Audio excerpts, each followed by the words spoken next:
Thank you so much, Sarah. What a beautiful contemplative piece that is. Gorgeous. Thank you so much. Everyone, welcome. Good morning. Today is the first day of June 2025, and we welcome you to our Sunday service here at Unity Center, DC. I'm John Bell. I'll be your platform assistant this morning. Our host for Zoom today is our own lovely Jan Smoot. And today we welcome the Reverend Kathleen Kerswig, who will deliver our message. Our friend Sara Jones will be our musician today. We're very blessed to have you all with us. Thank you.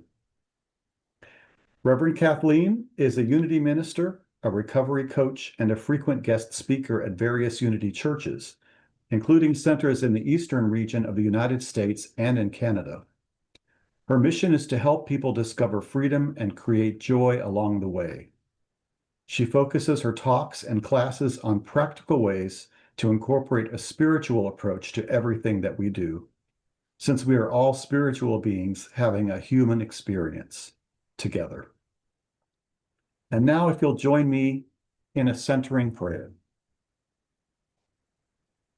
This is a poem that I found recently and that struck me and sounds really spiritual, so I want to share it with you. It's called Crossroads, and it is by Joyce Sutphin. The second half of my life will be black to the white rind of the old and fading moon. The second half of my life will be water over the cracked floor of these desert years. I will land on my feet this time, knowing at least 2 languages and who my friends are. I will dress for the occasion, and my hair shall be whatever color I please. Everyone will go on celebrating the old birthday, counting the years as usual, but I will count myself new from this inception, this imprint of my own desire. The second half of my life will be swift, past leaning fence posts, a gravel shoulder, asphalt tickets, the beckoning of the open road. The second half of my life will be wide-eyed, fingers shifting through fine sand, arms loose at my sides, wandering feet. There will be new dreams every night, and the drapes will never be closed. I will toss my string of keys into a deep well, and old letters into the grate. The second half of my life will be ice breaking up on the river, rain soaking the fields, a hand held out, a fire, and smoke going upward, always up. Amen. And now we have special music with Sarah. Good morning. We have chosen, Reverend Kathleen and I have chosen the tune So Many Stars to bring her into her message, which is at the title of our program, What If Then What? Here's a song about making choices.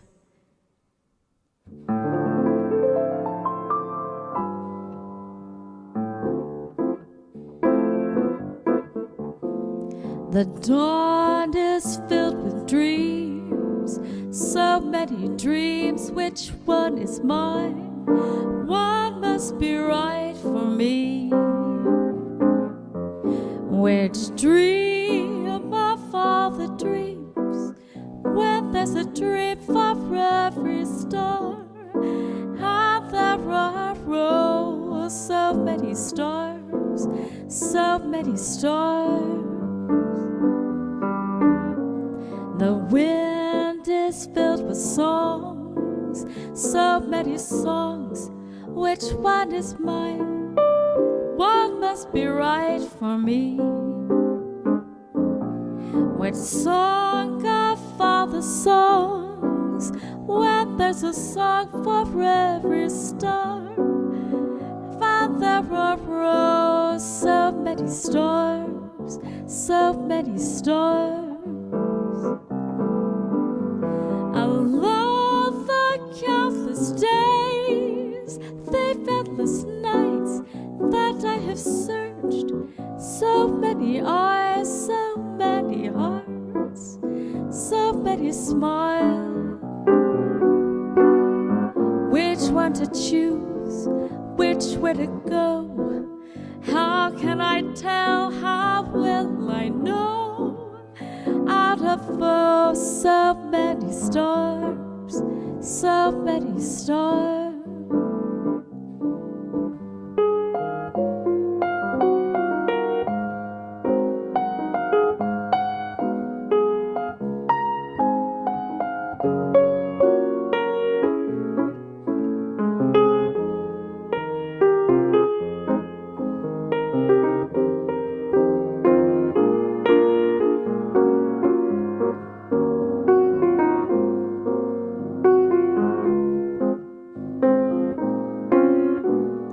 The wind is filled with songs, so many songs, which one is mine?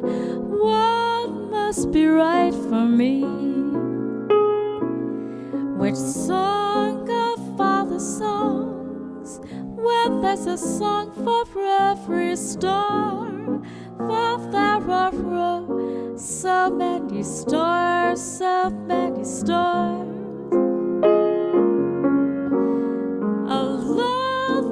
Countless days, the endless nights that I have searched, so many eyes, so many hearts, so many smiles. Which way to choose, which way to go? How can I tell, how will I know? Out of so many stars, so many stars,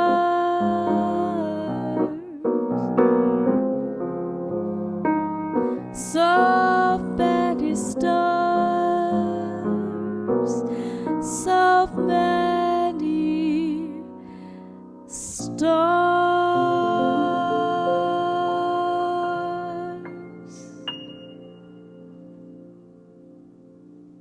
That was beautiful. Thank you so much. Good morning, everybody. My name is Kathleen Kerswig. I am a Unity minister, but please feel free to call me Kathleen. It is an honor and a privilege to be here with you today. I was so excited when I received the invitation. It's always wonderful to meet a new community, a new Unity community. I was ordained in 2022 by Reverend Jim Rosemergy up at Hartford. He came to Unity of Greater Hartford and ordained me. I worked for him down in Fort Myers, and I'll tell you a little bit about that in just a minute. I want to start by saying why I picked this topic. This is a topic that I revisit often, and I usually will do this talk. It varies depending on where I'm at on what particular day. But I like to do this as an introduction talk to a new community because I think it allows us to kind of move forward together with these what if questions. And in today's world, with what we're facing right now, so many challenges, so much chaos, the appearance of hate in so many ways in different places, it's difficult to think about projecting in a positive manner. I can't speak for you, I can only speak for me, but I have been challenged over these last few years with staying with that optimistic viewpoint. It's still there, but it's a challenge. And so I think it's important for us as a group together, because I believe in oneness, so I think we're already all connected. But I think it's important to be reminded of this. And so that's kind of where we're going to go. We're going to talk about what if, and then what? What could it look like if something good is going to happen? What if things are actually working out, regardless of appearances right now? I want to start by giving you a couple of quotes. Jenny Han said, "It's fun to think of the what if. Scary, but fun. It's like, I thought this door was closed before, but here it is open, just the tiniest crack. What if, right? What if I go through that door?" Nicole Nordman said, "But what if you're wrong? What if there's more? What if there's hope you never dreamed of hoping for? What if?" And then from Seth Godin, "But what if I fail?" You will.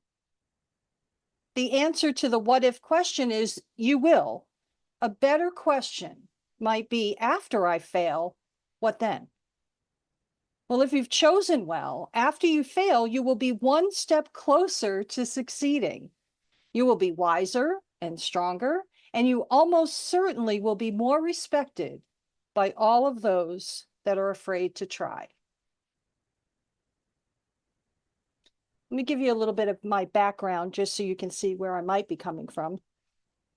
I was raised in a traditional Catholic, strict Catholic household in New York City. And there was never a moment where I was allowed to question anything. I could not question the nuns. I could not question the priests. I couldn't question anyone in a position of authority. My mother was very strict, and she believed we needed to follow the rules of the church no matter what. There were no excuses. There were no exceptions. And I interpreted that as, I'm going to screw this up somehow. I'm going to mess this up, and I don't know what's going to happen after that. And as a young child into my teens and into young adulthood, that's exactly what happened. Every time I made a mistake, I just felt like I was digging a hole deeper and deeper and deeper, and that there was no way out for me because I wasn't inclined to question anything that I was being told. Right? When I was at probably my lowest point emotionally in 2009, I had just come out of a very difficult divorce, and I was reeling from it. We had been in Christian counseling, and it didn't work. And I didn't have a church to go to for the first time in 49 years. And I was crying in my living room on a Saturday night, and I was just, I don't have a church to go to for Christmas for the very first time in my life. And you know what happened? The word unity popped into my head. I didn't know that Unity was a church. I didn't know that Unity was a thing, but there was a building that I used to go visit to go to a different gathering once a week. And it always said spiritual community open to all. And I thought, I'll check it out. And I did. So on December 20th of 2009, I wandered into this Unity service. I met a couple of women while I was there. And I heard a message from Reverend Jim Rosemurgy. Jim was the senior minister at Unity of Fort Myers at that time. I heard his message. I felt like I was suddenly at home, that all of a sudden I had found something I didn't know was out there. And that's what started my journey. The problem for me was that I struggled with asking the questions, right? I was taught you never question anything. So when I was hearing these weird things like it's okay to question your beliefs, it's okay to explore your beliefs. Do you still think this way? Or do you think you're changing your mind about something? The whole thing was totally foreign to me. And that was the first thing that I had to start getting used to, was it's okay to question. And today, in 2025, June 1st, can't believe it's June already, but on this day, I am here to say to you, it's okay to question your beliefs. It is okay to explore. What I have learned is that nothing needs to be in concrete. I can continue to evolve. My ideas about God, creation, divine mind, universe, Mother Nature, whatever name you give it, my ideas are completely different from where they were on that Sunday in December in 2009. I am not the same person that walked into that sanctuary. It turns out that a few years later, Jim needed an office administrator. I applied for the position and I got it. And I had the opportunity to work with him for over 4 years as his office administrator. And I had no idea at the time that when I was doing that, I was actually getting trained on how to run a church, on how to be a minister. I had no desire to be a minister. I did decide after I started working for him, I wanted to be a licensed Unity teacher, but that's where it was going to stop. Until I got the call, I was out at Unity Village at the Peace Chapel at leadership classes for to become an LUT. And the call came to me that maybe I could be a minister. And I went running back to Fort Myers and I said, Jim, make it go away. I don't want to be a minister. I don't want to do the school. I don't want to do this. I don't want to do that. And that's when this whole what if question came up for me big time. What if I changed my mind? What could my life look like if I changed my mind and decided to apply for ministerial school? Now, when I was younger, I'll give you some of the what if questions that I had when I was a young girl. What if they don't like me? What if they find out that I don't know what I'm talking about? What if they find out that I'm not perfect? I can't let you see that side of me. I have to wear a mask. I have to pretend all the time that everything at home is good, everything at school is good, everything at work is good. I always had the mask on. And so it was in this time when I was thinking about becoming a minister, Jim gave me the best advice ever. And I will share this with you because it works for everything. He said, you need to give it 40 days. You know, that spiritual number of completion? He says, you need to go into meditation every single day about this question. Should I or shouldn't I become a minister? Should I stop at LUT? Should I become a minister? And he said, the good news is every time you come out of a meditation and you have like questions, right? Like, oh, a fear or a definite yes or a definite no. He says, you just go, oh, wait a minute. I don't have to answer that question today. And you just wait. And you let spirit do its work. And that's what happened for me. And on that 40th day, I came out of that last meditation, and there was only one reason why I didn't want to become a Unity minister. And it was because I was fearful of the financial obligation I would be under. This was not a school I was going to go to where I could get a student loan, right? I was going to have to pay for it out of my own pocket.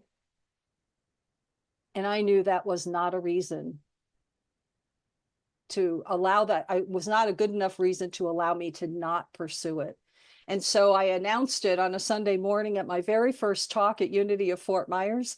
And they were all thrilled for me, and it was very exciting. But I share this story with you, not so much for that, but more of the allow yourself to do the what ifs question.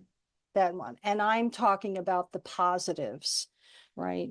Instead of thinking, what if something bad happens? What if I fail? What if everything I thought I knew was wrong? Which in my case, it felt that way, right? Being raised in a traditional church and then finding Unity, there was a lot of conflict going on there.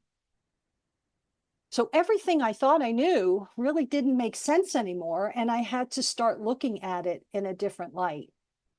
Unity classes help with that. Unity principles help with that, right? The 5 Unity principles: God is, I am, I think, I pray, I live, right? I love that little shortcut description of what the Unity principles are. But it was things like, my questions became, what if my past isn't my future? What if I really can change? What if I'm able to change my mind? What if I can make a difference? What if I can move mountains, right? Isn't Jesus quoted in the Bible as saying you can move mountains, right? So my question to you today is, what does that mean to you? If I said to you, you can move mountains, what might your life look like? What if you came from that confidence, the confidence that comes from really tapping into that power that we already have? There's not one person here in this gathering today that doesn't have the divine powers that I'm talking about, right? We all have it. What we lack sometimes is the awareness. What we lack sometimes is the remembering of how much power we really have, regardless of what is going on. So that leads me to the question, if I want to get into that mindset of what if good things happen, what if what's going on right now in our world, and I mean world, our entire planet, what if this needs to happen in order for us to break through to a new level of consciousness? I don't know if that's true or not, but what if? For a lot of us, it's pretty painful right now. The headlines, social media. Gosh, I love social media to connect with my family and friends and keep up with what they're doing, but my goodness, there's other things on there that I don't really want to see, right? But just considering the question, what if this needs to happen in order for all of us as a collective group to break through to a new level of consciousness? What does that change in me? Does that give me more confidence? Does that give me some hope, at least, that maybe when I show kindness out in the world, that maybe somebody will pick up on it and they'll start sharing it, and so on and so on and so on? It's become very apparent to me this year that one of the most important questions that I have used, and I have been sharing with almost every single congregation I've spoken to this year, is this. What do you believe? What are you willing to explore? Do you still believe what you thought you believed? And can you sit in the uncomfortability of not knowing? I'll give you an example. Do I believe in principle number 2 that all people are inherently good? Based on appearances, not so sure, right? Based on what I see and what I read, I'm not sure. Do I still believe in that principle? What I share with you today is this. It is okay to say, I don't know. I don't know if I still believe this. Do I believe that God is everywhere present? It is okay to say, I don't know. Now, again, all I can share with you is my experience, right? So I've been asking myself these questions, and so far, I still believe in the 5 principles. I still believe that God is absolute good, everywhere present. I believe that people are inherently good. I also believe that not everybody is showing it and allowing it to come through. Okay? I believe that I create my life experiences from my thinking. I believe in prayer and the power of affirmative prayer. And I believe that it is not enough for me to know the principles. I need to be living it. I need to stand here in front of you, or sit here in front of you today, and I need to be able to say to you, I'm still practicing. I'm still trying to walk this walk, right? The most important part that I have learned so far is that I need to be willing to be very caring of myself. I need to let go of self-judgment. I need to let go of self-blame. If you come up with an answer for instance, you could be thinking, do I believe that God is everywhere present? I don't think so. You need to be okay with that momentary answer, right? Don't beat yourself up. Oh my gosh, I'm wrong for thinking this way. Let that go. Let that go, because you're probably not going to stay there. Who knows where you're going to end up? Each one of us is different. Each one of us has a different filter. Each one of us has different experiences. Some of us have been through trauma, which I have. My life was almost taken at the age of 16. I was almost murdered in New York City. It had a huge effect on me for a long time, right? Many, many people have been through many, many things. So we all have different filters. We're not all the same. So my point is this: be very gentle with yourselves. You are beautiful lights. You are beaming. Even when you don't see it, you're beaming. Your smiles are beautiful. Your eyes light up when you think about certain things. I know it. I can already see it in all of you. Even the ones who don't have their cameras on. The point is this: what if we can move mountains together? I'm going to invite you in the coming weeks to join me, not in person, not meeting, just in general. We're going to make a commitment today to start thinking about, what do I believe in? What if I'm wrong? Am I willing to change my mind? Let's start doing this process. I think it's going to create a beautiful effect. And as we evolve and as we grow through this process together, I think that we can make a difference in the world. You know, I often speak to congregations up in the Northeast mostly, and I usually will say to them that, you know, I still believe in oneness.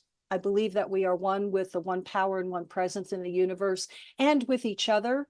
And then I'll pause for a moment and I'll say, even the people in Washington, D.C., and they will all laugh, of course, because they know that I'm often referring to politicians.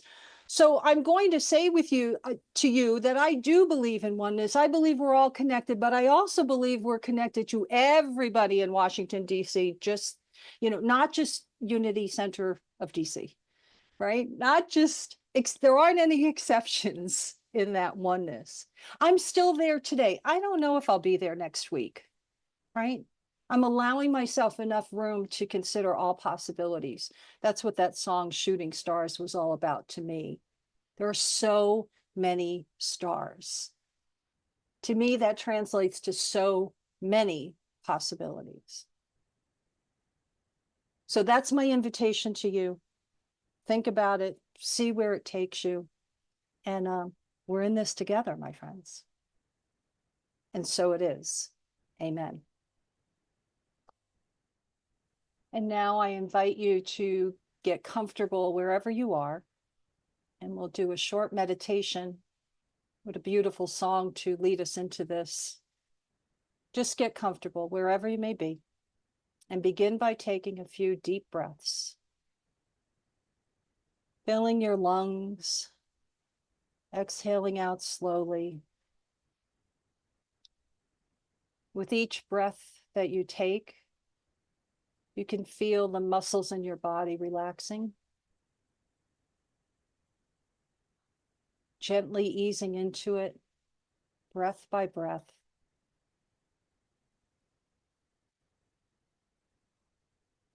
And may the words that I speak now be the words of your own heart.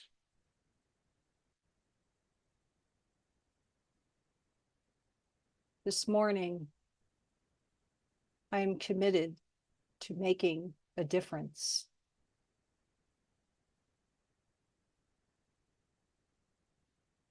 My what if question: what if something really good could happen? How can I be a part of that?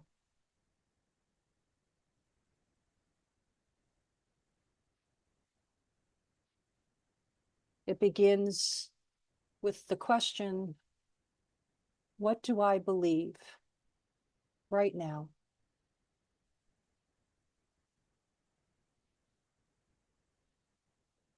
I look at the 5 unity principles, and I am opening up to exploring where I am with those principles.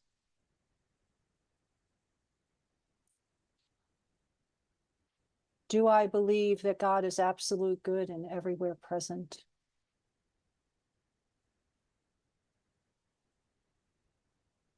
Do I still think that human beings have a spark of divinity within them? All human beings?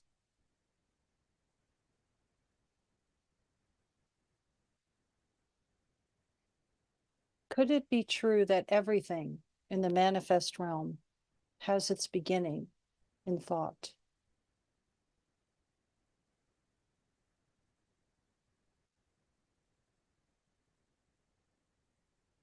Am I willing to remind myself that prayer heightens the connection with God mind?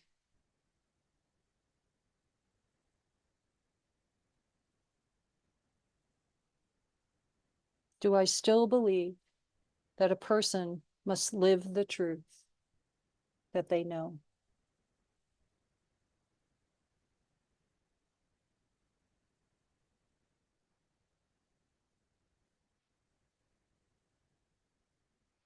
I make a commitment today to explore. I am open and willing to question.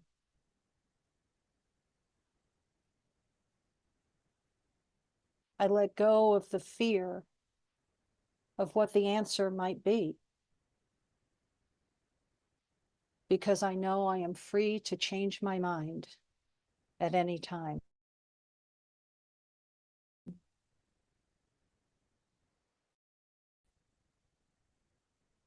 What if everything that I need is already here?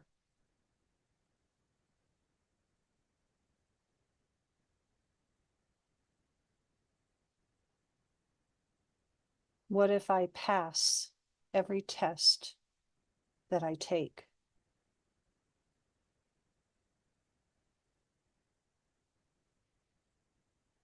Every answer to every question comes back to me.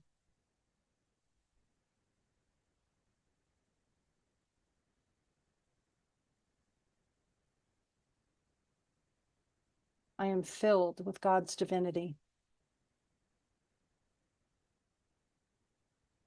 It is never weakened. It is always there. I am always held up.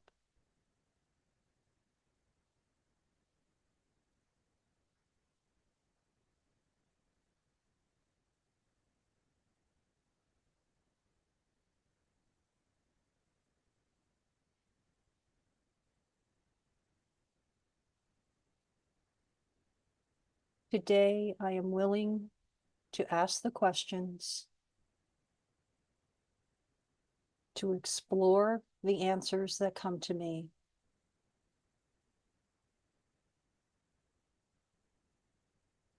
And I am committed to being very gentle with myself as I move through this powerful evolution in this human experience.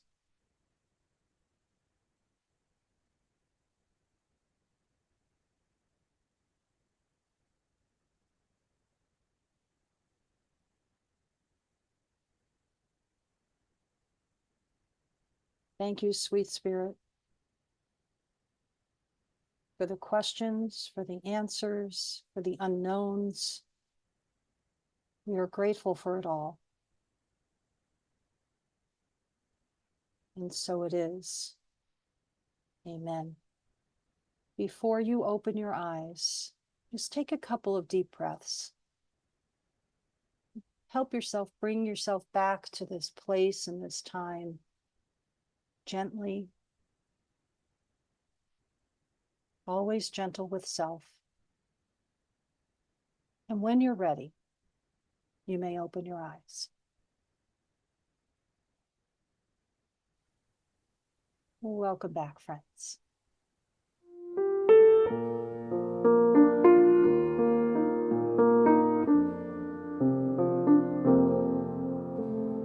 What do I do if I'm not chasing anything? What do I do if I've got everything that I need? It's a question no one's prepared me to answer. Where do I go if I'm right where I'm supposed to be? Where do I go if wherever I am home? It's a question I'm presently wanting to answer. If the usual way doesn't work for me now, there's a void I know nothing about. What if the race was over and we all automatically win? What if the game is ended long before it even begins? What if the test has been taken and we're all past again and again? If the race was over and then what do I say if it's perfect anyway? What do I say if I'm not here to change anyone? It's a question I truly don't know how to answer. How do I live if my life is eternity? How do I live if I'm no longer afraid to die? It's a mystery, no one can give me an answer. If the usual way doesn't work anymore, there's no map for what life has in store. What if the race was over and we all automatically win? What if the game has ended long before it even begins? What if the test has been taken and we're all past again and again? If the race was over and then what is the purpose of time here on earth? How do I know divine death and birth? For that matter, what is my life really worth in the end? What's mine to give and what's mine to receive? Whom do I worship? What do I believe? Seems every answer comes right back to me in the end. What if the race is over and we all automatically win? What if the game is ended long before it even begins? What if the test has been taken and we're all passing again and again? If the race is over and we're all born victorious, if the race is over, what then?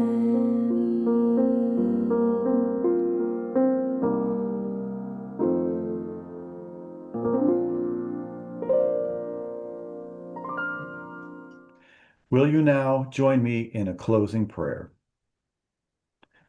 I'm going to read a passage from Matthew chapter 7, verses 7 to 14. Ask, and it will be given to you. Seek, and you will find. Knock, and the door will be opened to you. For everyone who asks receives, and he who seeks finds, and to him who knocks it will be opened. Or what man is there among you who, if his son asks for bread, will give him a stone? Or if he asks for a fish, will give him a serpent?